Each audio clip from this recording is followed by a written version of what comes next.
Una po, lalagyan natin ng langis. Piston. Yan. Naghanap ka bilhin magnet para Yan. quick release. Tapos, yan. Ganyan lang.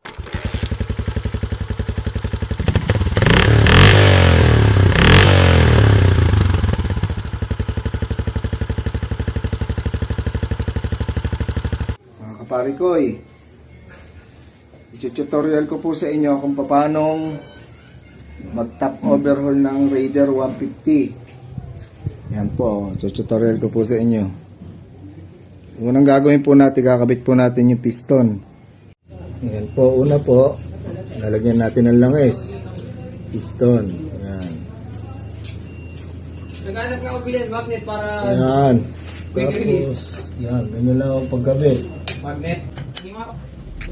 Oh, para quick release.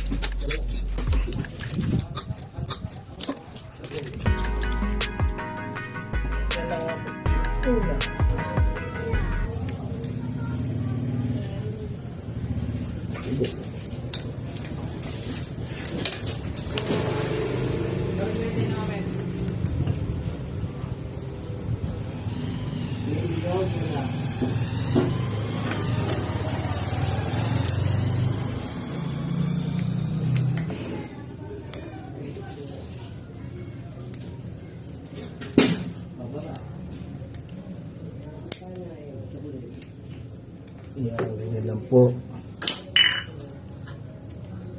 Susunod po natin itong gasket.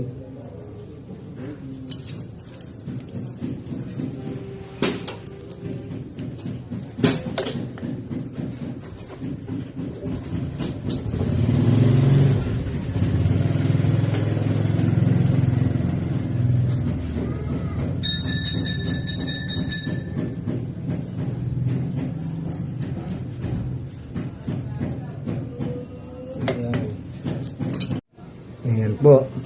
Kabit na po natin piston. Ang pagkabit po ng piston, andito po yung parang pinaka arrow niya. Ayan, may tuldok po na yan. Dito po yung bandang baba. Ayan, ganyan lang po pagkabit ng piston. Susunod naman po natin itong block.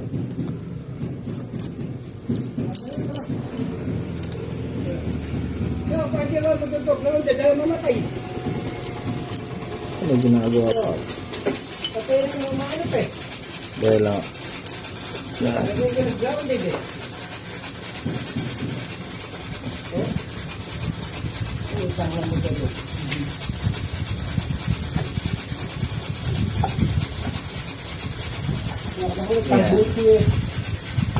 Hindi pa maano yan.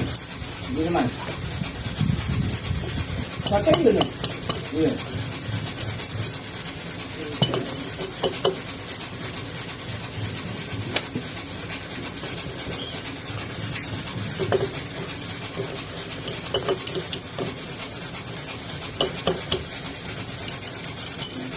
Ayan po.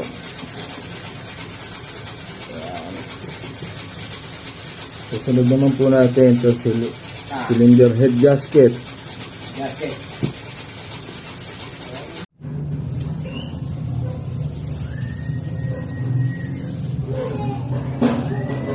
Sunod po natin itong cylinder head gasket. Ayan.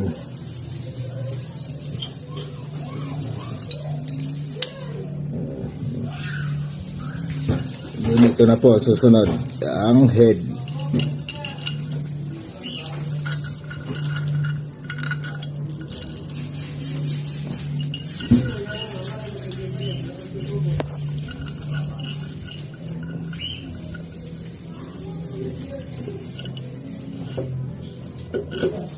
Iyon.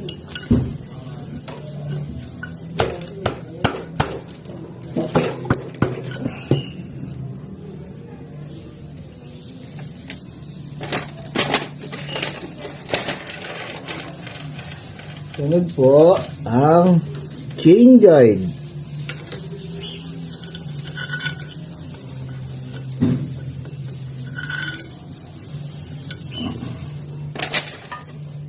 Yun po, 4 na stud.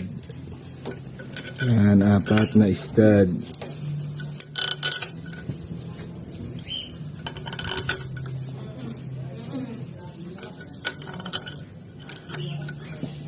itong camshaft. Po, ayan, may nakalagay po yan, exhaust. Ayan po, exhaust. Dito po yan, ang exhaust. Sa kabila po, meron din po nakalagay intake. Ayan po. Dito naman po yan sa kabila.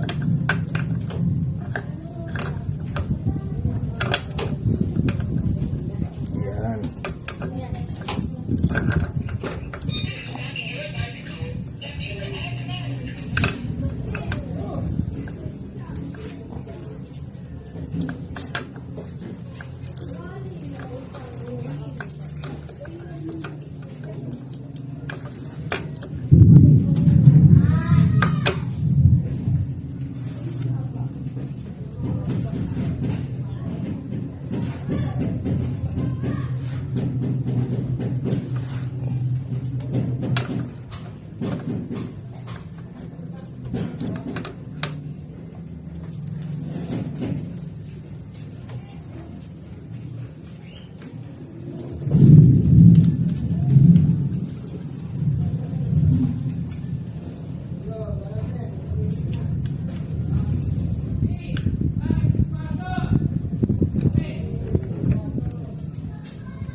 Yan lang po ang pag-timing ng Raider 150. Yung guhit po na yun, kailangan po nakapantay dito.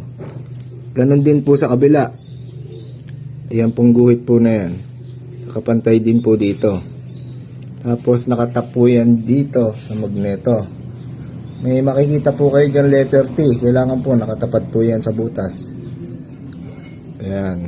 Ganyan lang po ang pag-timing ng Raider 150.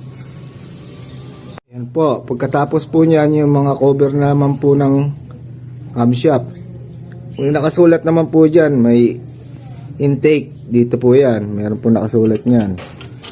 Yan, dyan. Ganon din po sa kabila. May nakasulat din pong exhaust. Ganon din po sa mga cover po ng camshaft, meron din po mga nakasulat na intake tsaka exhaust. Ayan. Ayan po, nakabit na po natin lahat ng cover, lahat ng tornilyo. Ayan, napakarami pong tornilyo yan. Ayan, higpitan na po natin yan.